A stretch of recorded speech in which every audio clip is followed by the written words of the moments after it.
1000-এর মতো recruit pass out করে নবীন সৈনিক হতো। এবারে প্রথমবারের মতো 3000-এর অধিক নবীন সৈনিকদের প্রশিক্ষণ দেওয়া হয়েছে এবং এই নবীন সৈনিকরা বিভিন্ন ইউনিটে চলে যাবে এবং তাদের এবার এত বেশি রিক্রুটমেন্টের একটা মূল উদ্দেশ্য ছিল নির্বাচনটা যেন শান্তিপূর্ণভাবে, সুষ্ঠুভাবে এবং নিরপেক্ষভাবে এবং উৎসব মুখর হতে পারে।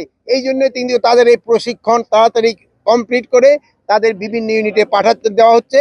তারা এই আগামী 12ই ফেব্রুয়ারি যে আমাদের জাতীয় নির্বাচন, এই নির্বাচনে তারা অংশগ্রহণ করবে। যারা বিশৃঙ্খলা সৃষ্টি করবে অথবা নির্বাচনের নিরাপত্তার জন্য কি ব্যবস্থা নিয়েছেন?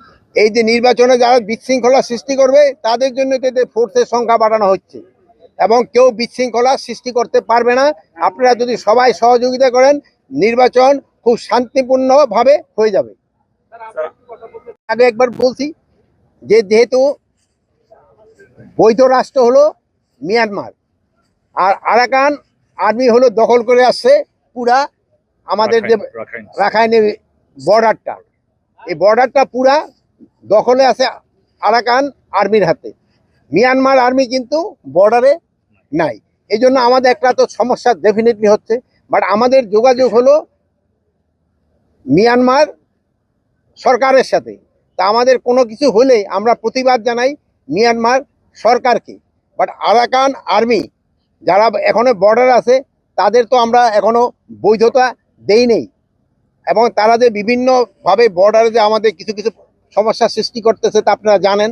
কিছুদিন আগে আমাদের একটা ছোট বাচ্চা মর্টারে আঘাতে আহত হয়েছে, তাকে আমরা অলরেডি ঢাকা নিয়ে আসা হয়েছে এবং মাঝে মাঝে তারা দেশ মিয়ানমার সেনাবাহিনী এবং আরাকান আর্মির নিজেদের ভিতরে যে সময় গন্ডগোল লেগে যায় সেই সময় অনেক সময় দুই একটা গোলা আমাদের সাইডে এসে পড়ে। এই জন্য আমরা প্রতিবাদ করছি এবং এটা যেন ভবিষ্যতে না আসে এই জন্য আমরা সব ধরনের প্রস্তুতি নিচ্ছি। আপনি তো নিজে শঙ্কিত না, আর ওই দূরে থেকে যদি তারা ওই বিভিন্ন ধরনের কি বলে বক্তব্য দিচ্ছে, যদি তাদের এত সাহস থাকে তো দেশে এসে তো দিত।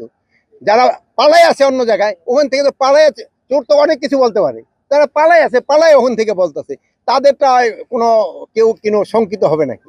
যদি ওনাদের সাহস থাকে দেশের ভিতরে আসুক, আইসা আইনের আওতায় আইনের আশ্রয় নেই এবং তারা তাদের কথা বলুক। অন্য দেশে পালায় কথা বললে তো এটার কোনো ভ্যালু নেই।